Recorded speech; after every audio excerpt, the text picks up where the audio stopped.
Apakah godaan cobaan sebelum menikah maupun sesudah menikah? Apakah godaan dan cobaan sebelum menikah maupun mana? Apa pertanyaannya?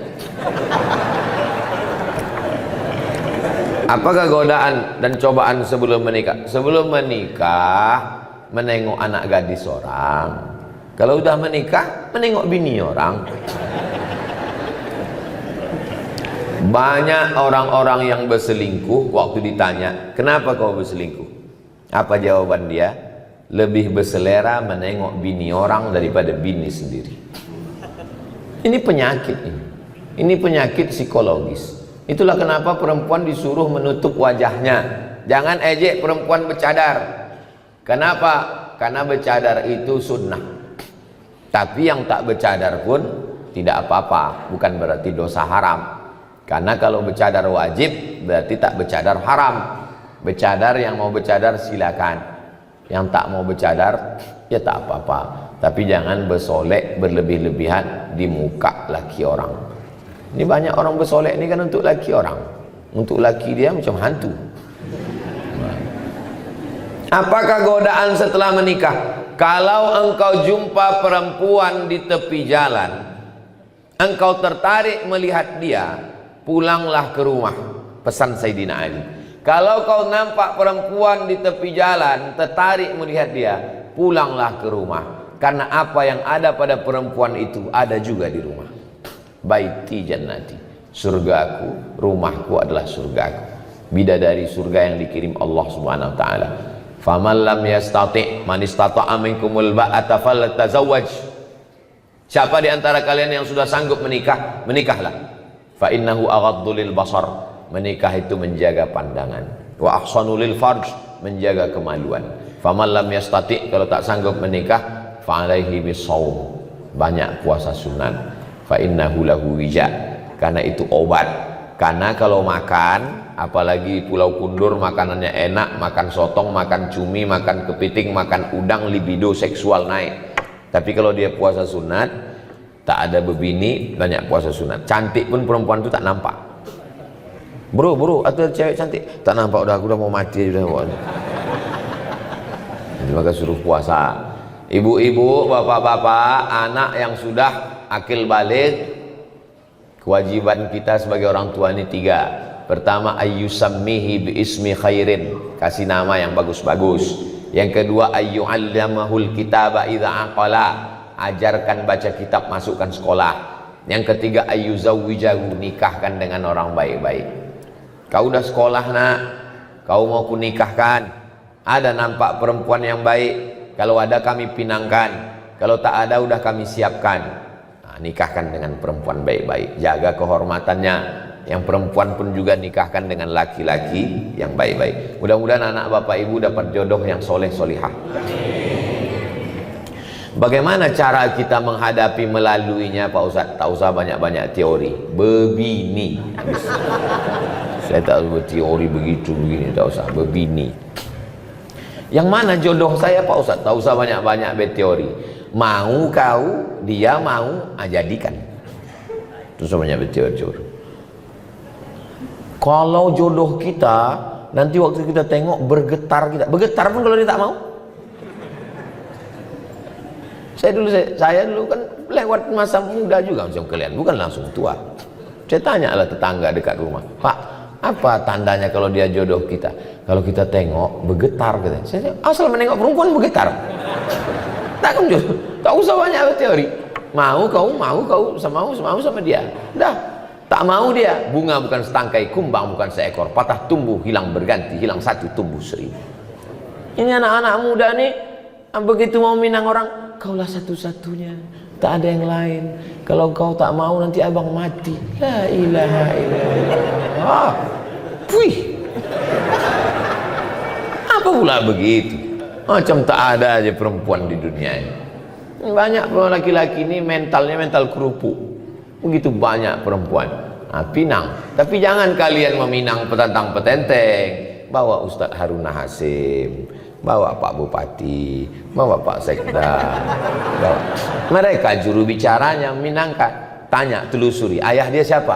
Ayah dia kerja di kantor bupati. Apa bupati? Bupati ngomong, kami membawakan ini anak tahfiz Quran mau Minang. Pasti diterima, mana mungkin orang tuh berani nolak. Awas kalau kau nolak nonjok kan. Jangan kalian petentang-petenteng Minang, belum tuh. Saya pun tidak saya Minang. Kiai, saya minta tolong Kiai. Pak Kiai tolong Minang, karena saya diam aja. Pak Kiai itu bercakap. Somad ngomong untuk Kiai. Enggak, saya diam aja. Jangan petentang-petenteng. Jangan saya kalian bawa, saya diterima nanti.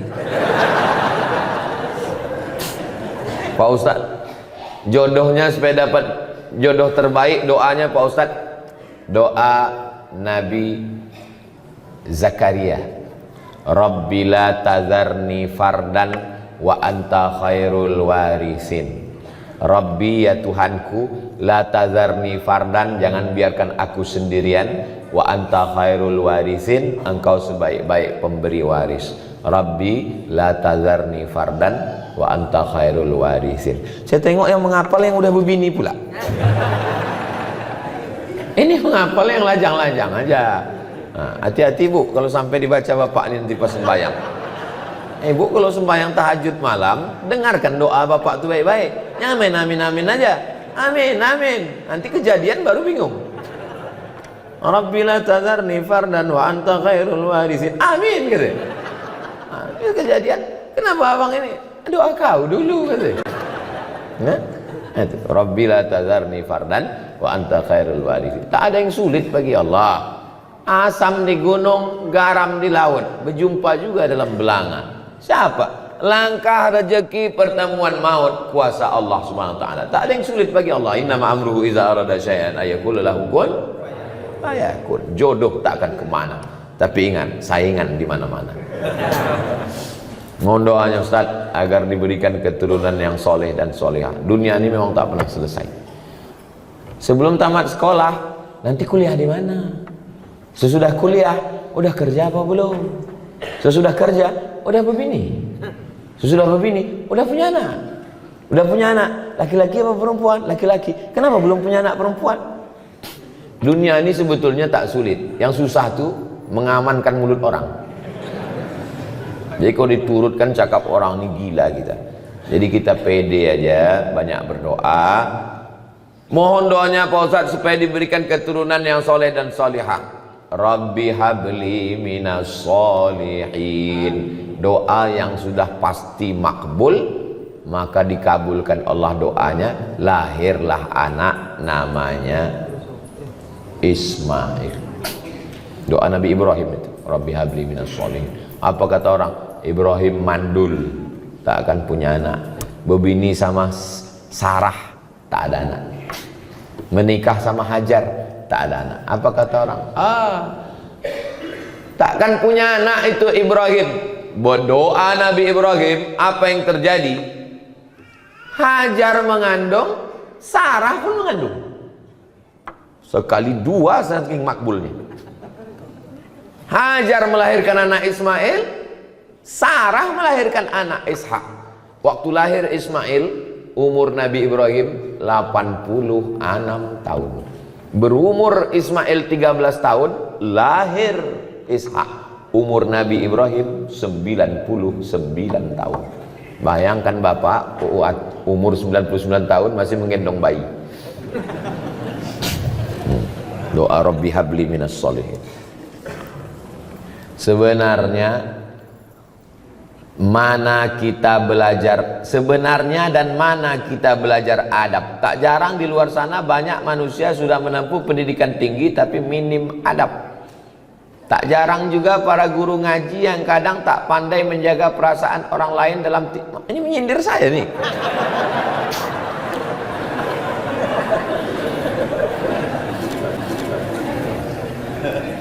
Yang mengajar adab yang pertama kali itu adalah ibu. Ini saya duduk di atas nih. Duduk di atas dikasih kursi ini. Dalam lubuk hati yang paling dalam tetap merasa bersalah. Kau salah Somad, kau salah Somad, kau salah Somad. Kenapa? Karena kecil dulu diajarkan tak boleh duduk di atas kalau ada orang tua di bawah.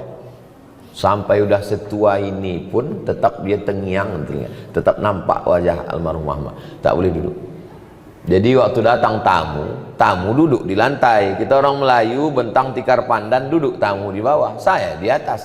Mak tu sudah mengkejip mata udah 2 kali. Saya tak juga turun, balik. Tak boleh bercelana pendek. Saya tak punya celana pendek. Sampai hari ini kalau diajak orang mandi ke pantai tetap bercelana panjang. Mandi kolam renang tetap celana pendek. Tak boleh celana pendek. Kalau bercakap mesti ada ujungnya. Di mana kau sekolah? Di pesantren tu, di pesantren pakcik, di pesantren mak, di pesantren wak. Anak sekarang tak ada ujung. Kelas berapa kau? Kelas 3. Sekolah di mana? SD. Tak ada ujung. Kita dulu ujungnya mesti ada. Kalau jumpa cium tangan, minta doa, minta embus kepala, diajarkan adab tata krama sopan santun. Habis makan piring bawa ke dapur, dicuci, dicium sebelum diletakkan di rak piring. Adab. Makanya Islam ini adalah agama Islam. Islam kata salam. Salam artinya selamat. Selamat lidah, dari kata kasar selamat. Tak ada gunanya ilmu banyak. Kalau cerita ilmu banyak, yang paling banyak ilmunya google.com. Kalau cerita paling kuat hafalan, yang paling kuat hafalannya youtube.com. Yang paling hebat amalnya sampai masuk ke surga. Pernah dia tinggal di surga, keluar lagi, iblis. Iblis itu pernah di surga. Kita sehebat-hebat kita belum pernah masuk surga lagi. Kata iblis, hebat aku lagi dari kau, kata iblis. Makanya akhlak. Ajarkan anak akhlak. Siapa yang menanamkan akhlak? Di rumah. Karena anak paling lama di rumah. Jadi kalau nampak orang tak berakhlak, itu berarti di rumah orang tua, ayah ibu tak mengajarkan akhlak. Kalau sudah sholat sunat fajar, sampai di masjid sholat sunat qobliyah subuh lagi Pak Ustadz, namanya sholat sunat fajar. Waktunya dari azan ke iqomat. Sholat sunat fajar itu adalah qobliyah subuh. Di mana dalilnya? Sahih Muslim, ada satu bab qobliyah subuh, sholat sunat fajar. Pahalanya khairum minad dunya wa ma fiha, lebih baik daripada dunia dan seisinya. Rakaat pertama kuliah, rakaat kedua kulhu. Usollinya, usolli sunnatal fajri raka'ataini, usolli sunnatas subhi raka'ataini qabliyatan lillahi ta'ala. Salat sunat fajar sama dengan qabliyah subuh, podo, samo, sami mawon. Jadi kalau saya sudah salat sunat fajar di rumah, ke masjid, tahiyatul masjid. Habis tahiyatul masjid duduk, karena sudah qobliyah. Qobliyah itu setelah azan, tak ada qobliyah sebelum azan. Kalau ada orang sholat qobliyah sebelum azan, tidak sah.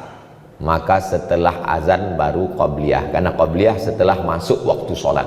Qobliyah subuh, qobliyah zuhur, qobliyah jumat, qobliyah maghrib, qobliyah isya, semuanya setelah azan. Apa beda sholat sunat fajar dengan sholat qobliyah subuh? Sama. Assalamualaikum Pak Ustaz. Waalaikumsalam.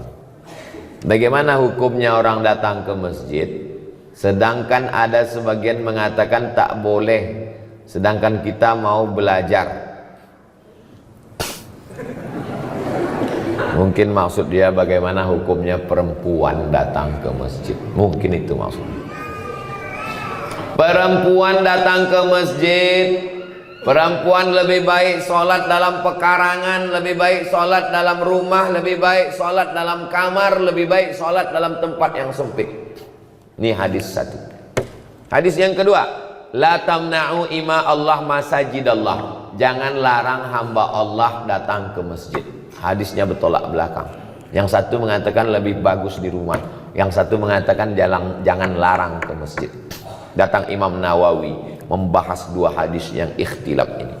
Kesimpulannya, kalau keadaan aman, di dalam masjid ada pengajian, tidak menimbulkan fitnah, boleh perempuan ke masjid. Pulau Kundur ini aman atau tak aman? Aman. Ibu tadi kemari ada dicegat tentara Israel? Tak ada. Ada datang Godzilla menangkap dari laut? Tak ada. Aman, tidak menimbulkan fitnah. Sudah tahu masjid itu sunyi, imamnya cuma sendiri imam, datang perempuan, tak boleh menimbulkan fitnah. Nah, tapi kalau aman, laki-laki banyak, maka perempuan boleh ke masjid. Apakah istri Nabi ke masjid? Ya. Mana dalilnya? I'takafa Rasulullah sallallahu alaihi wasallam fil ashril awakhir min Ramadan, thumma i'takafa azwajuhu min ba'di. Nabi i'tikaf 10 hari di bulan Ramadan, setelah Nabi meninggal istrinya i'tikaf. Apa pelajaran dari situ? I'tikaf 10 hari 10 malam aja boleh, apalagi yang 10 menit. Yang 10 hari 10 malam aja boleh, apalagi yang 10 menit. Tetap dengan syarat dan ketentuan berlaku. Jangan sampai ke masjid pakai Honda, pakai sepeda motor, pakai celana legging sempit, banyak atuk-atuk masuk parit menengok itu. Jangan ke masjid pakai minyak wangi terlampau harum, masuk dia dari pintu, baunya sampai ke imam, hilang ayat imam itu 1 halaman.